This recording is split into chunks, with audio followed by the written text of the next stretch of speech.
Lovers day, காதலர் தினம். வெளிநாடுகளுக்கு ரோஜா மலர்களை அதிகமாக ஏற்றுமதி செய்கிறது என்னவோ நம்ம ஊர் தான்.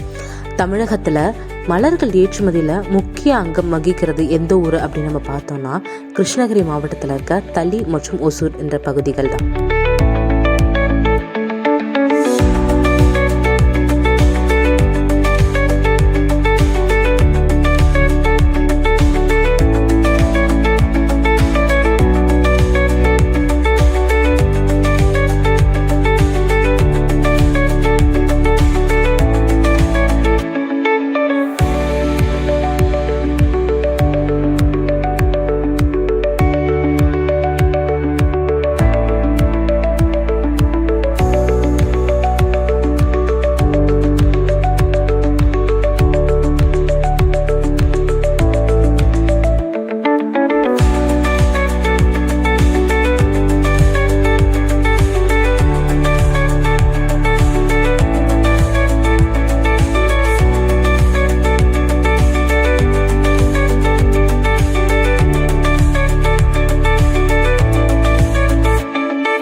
தற்போது காதலர் தினம் நெருங்கி வருவதால ரோஜா மலர்கள் தான் இங்க முக்கிய இடம் வகிக்குது.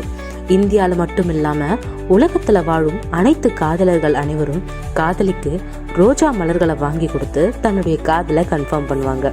தன்னுடைய காதலிக்கு அலைஞ்சு திரிஞ்சு வாங்கி கொடுக்குற அந்த ரோஜாக்கு ஈடு வேற எதுவும் இருக்காது அப்படின்னு சொல்லிட்டு நினைப்பாங்க.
லவ்வர்ஸ் டே என்பது மேல நாட்டு கலாச்சாரம். ஆனா தற்போது இந்தியாவிலும் ஏன் தமிழ்நாட்டிலும் இந்த கலாச்சாரம் பரவிட்டு வந்துருச்சு. அன்றைய தினம் பார்க் பீச் அப்படின்னு சொல்லிட்டு பல இடங்கள்ல காதலர்கள் ஜோடி ஜோடியாக சென்று தன்னுடைய காதலை வெளிப்படுத்திக்குவாங்க. சில காதலிகளுக்கு அன்பு பரிசாக காஸ்ட்லியான பொருட்கள் எல்லாம் வாங்கி கொடுத்து அவங்களுடைய காதலர்கள் அவங்கள சந்தோஷப்படுத்துவாங்க. என்னதான் காஸ்ட்லியான கிஃப்ட் அப்படின்னு சொல்லிட்டு நம்ம நிறைய வாங்கி கொடுத்தாலும் ஒரு காதலி என்னவோ தன்னுடைய காதலன்கிட்ட எதிர்பார்க்கறது ஒரே ஒரு சிறிய ரோஜா பூவை தான். காதலுக்கு அதற்கு மேல்பட்டு விலை உயர்ந்த பொருள் எதுவும் இல்லை. அப்படிப்பட்டது தான் இந்த காதலின் வலிமை.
இங்கு உலகத்தரம் வாய்ந்த மலர்களான தாஜ்மஹால், கோகினூர் சிகப்பு, மஞ்சள், வெள்ளை, ஊதா என பல வண்ணங்களில் இங்குதான் அதிக அளவில் பூக்கள் உற்பத்தி செய்யப்படுது.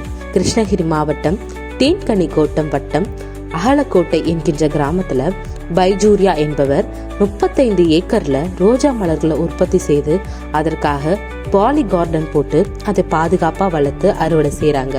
அப்படி அறுவடை செய்யப்பட்ட ரோஜாக்கள் காதலர் தினத்தன்று பெங்களூருவிலிருந்து விமானம் மூலம் சிங்கப்பூர், மலேசியா, துபாய் மற்றும் ஐரோப்பிய நாடுகளுக்கு மற்றும் அரபு நாடுகளுக்கு ஏற்றுமதி செய்யப்படுது. இந்த மாவட்டங்களில் விளைகின்ற மலர்கள் தான் நல்ல விலை கிடைப்பதால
இந்த மாவட்டங்கள்ல விளையிற மலர்களுக்கு நல்ல விலைகள் கிடைப்பதால அதிக அளவுல வெளிநாடுகளில் இருந்து ஆர்டர் வருகுது அப்படின்னு சொல்லிட்டு சொல்றாங்க. இந்த தொழிலை விரிவுபடுத்தும் வகையில தமிழக அரசின் தோட்டக்கலைத்துறை மூலமாக பல உபகரணங்கள் விவசாயிகளுக்கு உதவி செஞ்சுட்டு வருது அப்படின்னு சொல்லிட்டு தெரிவிச்சிருக்காங்க.